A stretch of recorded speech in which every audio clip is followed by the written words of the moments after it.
"I have in my pocket a manuscript," said Dr. James Mortimer. "I observed it as you entered the room," said Holmes. "It is an old manuscript." "Early 18th century, unless it is a forgery." "How can you say that, sir?" "You have presented an inch or two of it to my examination all the time that you have been talking.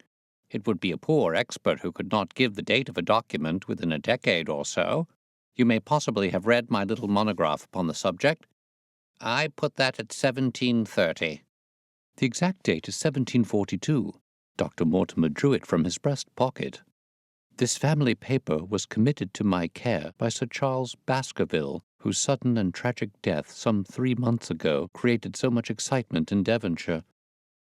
I may say that I was his personal friend as well as his medical attendant. He was a strong-minded man, sir, shrewd, practical, and as unimaginative as I am myself. Yet he took this document very seriously, and his mind was prepared for just such an end as did eventually overtake him. Holmes stretched out his hand for the manuscript and flattened it upon his knee. "You will observe, Watson, the alternative use of the long S and the short. It is one of several indications which enabled me to fix the date." I looked over his shoulder at the yellow paper and the faded script. At the head was written Baskerville Hall, and below, in large scrawling figures, 1742. "It appears to be a statement of some sort." "Yes, it is a statement of a certain legend which runs in the Baskerville family." "But I understand that it is something more modern and practical upon which you wish to consult me?" "Most modern, a most practical, pressing matter, which must be decided within 24 hours. But the manuscript is short and is intimately connected with the affair. With your permission, I will read it to you." Holmes leaned back in his chair, placed his fingertips together, and closed his eyes with an air of resignation. Dr. Mortimer turned the manuscript to the light and read in a high, cracking voice the following curious, old-world narrative. "Of the origin of the Hound of the Baskervilles there have been many statements, yet as I come in a direct line from Hugo Baskerville, and as I had the story from my father, who also had it from his, I have set it down with all belief that it occurred even as is here set forth. And I would have you believe, my sons, that the same justice which punishes sin may also most graciously forgive it, and that no ban is so heavy but that by prayer and repentance it may be removed. Learn then from this story not to fear the fruits of the past, but rather to be circumspect in the future, that those foul passions whereby our family has suffered so grievously may not again be loosed to our undoing. Know then that in the time of the great rebellion, the history of which by the learned Lord Clarendon I most earnestly commend to your attention, this manor of Baskerville was held by Hugo of that name, nor can it be gainsayed that he was a most wild, profane, and godless man. This in truth his neighbours might have pardoned, seeing that saints have never flourished in those parts, but there was in him a certain wanton and cruel humour which made his name a byword through the West.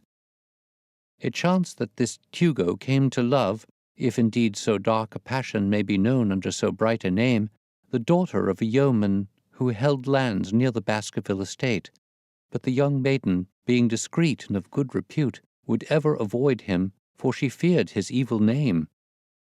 So it came to pass that one Michaelmas, this Hugo, with 5 or 6 of his idle and wicked companions, stole down upon the farm and carried off the maiden, her father and brothers being from home, as he well knew.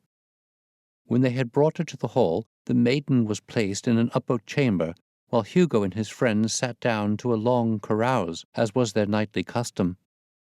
Now, the poor lass upstairs was like to have her wits turned at the singing and shouting and terrible oaths which came up to her from below, for they say that the words used by Hugo Baskerville, when he was in wine, were such as might blast the man who saved them. At last, in the stress of her fear, she did that which might have daunted the bravest or most active man, for by the aid of the growth of ivy which covered and still covers the south wall, she came down from under the eaves, and so homeward across the moor, there being 3 leagues betwixt the hall and her father's farm. It chanced that some little time later, Hugo left his guests to carry food and drink, with other worse things, perchance, to his captive, and so found the cage empty, and the bird escaped. Then, as it would seem, he became as one that hath a devil, for rushing down the stairs into the dining hall, he sprang upon the great table, flagons and trenchers flying before him, and he cried aloud before all the company that he would that very night render his body and soul to the powers of evil, if he might but overtake the wench. And while the revellers stood aghast at the fury of the man, one more wicked, or it may be more drunken than the rest, cried out that they should put the hounds upon her. Whereat Hugo ran from the house, crying to his grooms that they should saddle his mare and unkennel the pack, and giving the hounds a kerchief of the maid's, he swung them to the line, and so off full cry in the moonlight over the moor. Now for some space the revellers stood agape, unable to understand all that had been done in such haste, but anon their bemused wits awoke to the nature of the deed which was like to be done upon the moorlands. Everything was now in an uproar, some calling for their pistols, some for their horses, and some for another flask of wine. But at length some sense came back to their crazed minds, and the whole of them, 13 in number, took horse and started in pursuit. The moon shone clear above them, and they rode swiftly abreast, taking that course which the maid must needs have taken if she were to reach her own home. They had gone a mile or two when they passed one of the night shepherds upon the moorlands, and they cried to him to know if he had seen the hunt. And the man, as the story goes, was so crazed with fear that he could scarce speak, but at last he said that he had indeed seen the unhappy maiden with the hounds upon her track. "But I have seen more than that," said he, "for Hugo Baskerville passed me upon his black mare, and there ran mute behind him such a hound of hell as God forbid should ever be at my heels." So the drunken squires cursed the shepherd and rode onward. But soon their skins turned cold, for there came a galloping across the moor, and the black mare, dabbled with white froth, went past with trailing bridle and empty saddle. Then the revellers rode close together, for a great fear was on them, but they still followed over the moor, though each, had he been alone, would have been right glad to have turned his horse's head. Riding slowly in this fashion, they came at last upon the hounds. These, though known for their valour and their breed, were whimpering in a cluster at the head of a deep dip, or goyle, as we call it, upon the moor, some slinking away, and some, with starting hackles and staring eyes, gazing down the narrow valley before them. The company had come to a halt, more sober men, as you may guess, than when they started. The most of them would by no means advance, but 3 of them, the boldest or it may be the most drunken, rode forward down the goyle. Now it opened into a broad space in which stood 2 of those great stones, still to be seen there, which were set by certain forgotten peoples in the days of old. The moon was shining brightly upon the clearing, and there in the centre lay the unhappy maid where she had fallen, dead of fear and of fatigue. But it was not the sight of her body, nor yet was it that of the body of Hugo Baskerville lying near her, which raised the hair upon the heads of these 3 daredevil roisterers, but it was that, standing over Hugo and plucking at his throat, there stood a foul thing, a great black beast, shaped like a hound, yet larger than any hound that ever mortal eye has rested upon.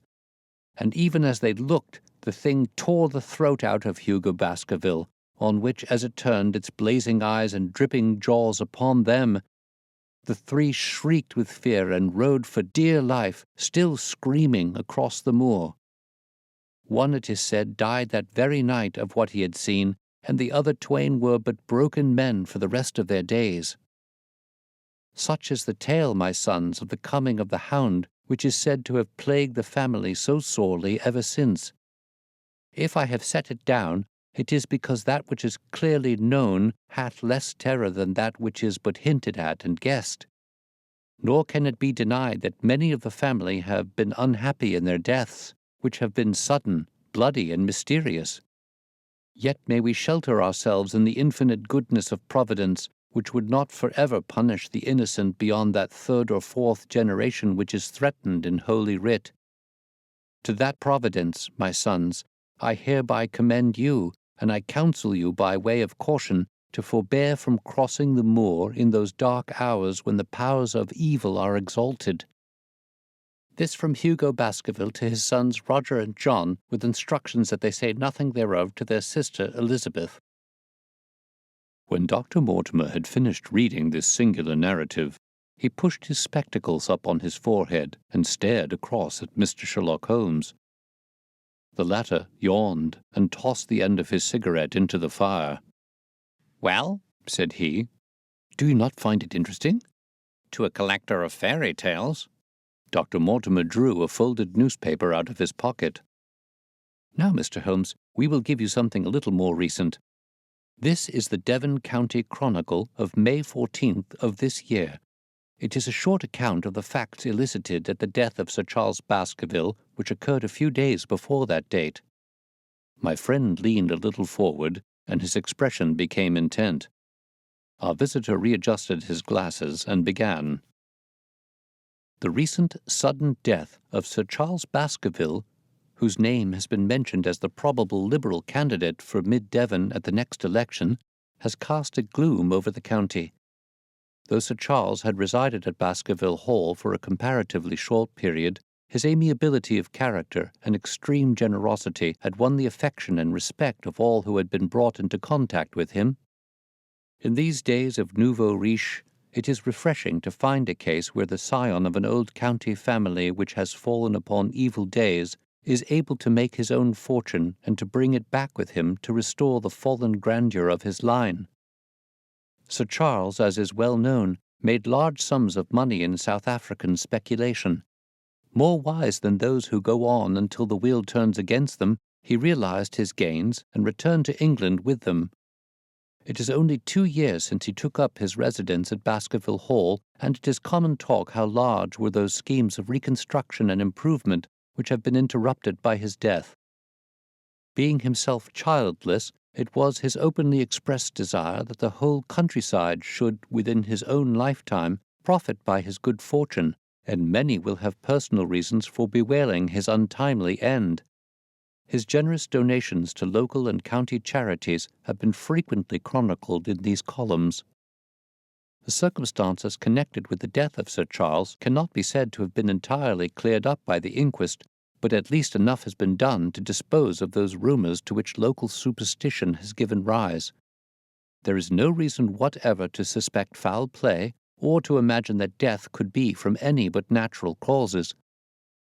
Sir Charles was a widower, and a man who may be said to have been in some ways of an eccentric habit of mind.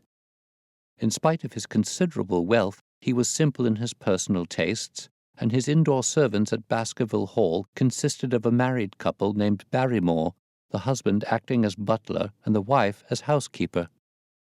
Their evidence, corroborated by that of several friends, tends to show that Sir Charles's health has for some time been impaired, and points especially to some affection of the heart, manifesting itself in changes of colour, breathlessness, and acute attacks of nervous depression. Dr. James Mortimer, the friend and medical attendant of the deceased, has given evidence to the same effect. The facts of the case are simple. Sir Charles Baskerville was in the habit every night before going to bed of walking down the famous yew alley of Baskerville Hall. The evidence of the Barrymores shows that this had been his custom. On the 4th of May, Sir Charles had declared his intention of starting next day for London, and had ordered Barrymore to prepare his luggage. That night he went out as usual for his nocturnal walk, in the course of which he was in the habit of smoking a cigar. He never returned. At 12 o'clock, Barrymore, finding the hall door still open, became alarmed, and lighting a lantern, went in search of his master. The day had been wet, and Sir Charles's footmarks were easily traced down the alley. Halfway down this walk there is a gate which leads out on to the moor. There were indications that Sir Charles had stood for some little time here. He then proceeded down the alley, and it was at the far end of it that his body was discovered. One fact which has not been explained is the statement of Barrymore that his master's footprints altered their character from the time that he passed the moor gate, and that he appeared from thence onward to have been walking upon his toes. One Murphy, a gypsy horse-dealer, was on the moor at no great distance at the time, but he appears by his own confession to have been the worse for drink. He declares that he heard cries, but is unable to state from what direction they came. No signs of violence were to be discovered upon Sir Charles's person, and though the doctor's evidence pointed to an almost incredible facial distortion, so great that Dr. Mortimer refused at first to believe that it was indeed his friend and patient who lay before him, it was explained that this is a symptom which is not unusual in cases of dyspnea and death from cardiac exhaustion. This explanation was borne out by the post-mortem examination, which showed long-standing organic disease, and the coroner's jury returned a verdict in accordance with the medical evidence. It is well that this is so, for it is obviously of the utmost importance that Sir Charles's heir should settle at the Hall and continue the good work which has been so sadly interrupted. Had the prosaic finding of the coroner not finally put an end to the romantic stories which have been whispered in connection with the affair, it might have been difficult to find a tenant for Baskerville Hall. It is understood that the next of kin is Mr. Henry Baskerville, if he be still alive, the son of Sir Charles Baskerville's younger brother. The young man, when last heard of, was in America, and inquiries are being instituted with a view to informing him of his good fortune. Dr. Mortimer refolded his paper and replaced it in his pocket. Those are the public facts, Mr. Holmes, in connection with the death of Sir Charles Baskerville. I must thank you, said Sherlock Holmes, for calling my attention to a case which certainly presents some features of interest. I had observed some newspaper comment at the time, but I was exceedingly preoccupied by that little affair of the Vatican cameos, and in my anxiety to oblige the Pope, I lost touch with several interesting English cases. This article, you say, contains all the public facts? It does. Then let me have the private ones. He leaned back, put his fingertips together, and assumed his most impassive and judicial expression. In doing so, said Dr. Mortimer, who had begun to show signs of some strong emotion, I am telling that which I have not confided to anyone. My motive for withholding it from the coroner's inquiry is that a man of science shrinks from placing himself in the public position of seeming to endorse a popular superstition. I had the further motive that Baskerville Hall, as the paper says, would certainly remain untenanted if anything were done to increase its already rather grim reputation. For both these reasons, I thought that I was justified in telling rather less than I knew, since no practical good could result from it. But with you, there's no reason why I should not be perfectly frank. The moor is very sparsely inhabited, and those who live near each other are thrown very much together. For this reason, I saw a good deal of Sir Charles Baskerville. With the exception of Mr. Frankland of Laughter Hall and Mr. Stapleton, the naturalist, there are no other men of education within many miles. Sir Charles was a retiring man, but the chance of his illness brought us together, and a community of interests in science kept us so. He had brought back much scientific information from South Africa, and many a charming evening we have spent together discussing the comparative anatomy of the Bushman and the Hottentot. Within the last few months it became increasingly plain to me that Sir Charles's nervous system was strained to the breaking point. He had taken this legend which I have read you exceedingly to heart, so much so that, although he would walk in his own grounds, nothing would induce him to go out upon the moor at night.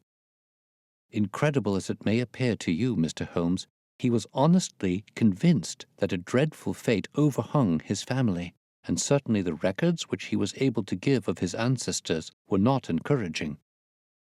The idea of some ghastly presence constantly haunted him, and on more than one occasion he has asked me whether I had on my medical journeys at night ever seen any strange creature or heard the baying of a hound. The latter question he put to me several times, and always with a voice which vibrated with excitement. I can well remember driving up to his house in the evening some 3 weeks before the fatal event. He chanced to be at his hall door. I had descended from my gig and was standing in front of him, when I saw his eyes fix themselves over my shoulder and stare past me with an expression of the most dreadful horror. I whisked round and had just time to catch a glimpse of something which I took to be a large black calf passing at the head of the drive.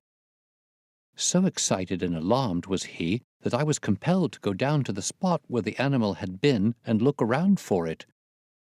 It was gone, however, and the incident appeared to make the worst impression upon his mind. I stayed with him all the evening, and it was on that occasion, to explain the emotion which he had shown, that he confided to my keeping that narrative which I read to you when I first came. I mention this small episode because it assumes some importance in view of the tragedy which followed, but I was convinced at the time that the matter was entirely trivial and that his excitement had no justification. It was at my advice that Sir Charles was about to go to London. His heart was, I knew, affected, and the constant anxiety in which he lived, however chimerical the cause of it might be, was evidently having a serious effect upon his health. I thought that a few months among the distractions of town would send him back a new man. Mr. Stapleton, a mutual friend who was much concerned at his state of health, was of the same opinion. At the last instant came this terrible catastrophe. On the night of Sir Charles's death, Barrymore, the butler who made the discovery, sent Perkins the groom on horseback to me, and as I was sitting up late I was able to reach Baskerville Hall within an hour of the event. I checked and corroborated all the facts which were mentioned at the inquest. I followed the footsteps down the yew alley. I saw the spot at the moor gate where he seemed to have waited. I remarked the change in the shape of the prints after that point. I noted that there were no other footsteps save those of Barrymore on the soft gravel, and finally I carefully examined the body, which had not been touched until my arrival. Sir Charles lay on his face, his arms out, his fingers dug into the ground, and his features convulsed with some strong emotion to such an extent that I could hardly have sworn to his identity. There was certainly no physical injury of any kind, but one false statement was made by Barrymore at the inquest. He said that there were no traces upon the ground round the body. He did not observe any, but I did, some little distance off, but fresh and clear. Footprints? Footprints. A man's or a woman's? Dr. Mortimer looked strangely at us for an instant, and his voice sank almost to a whisper as he answered. Mr. Holmes, they were the footprints of a gigantic hound.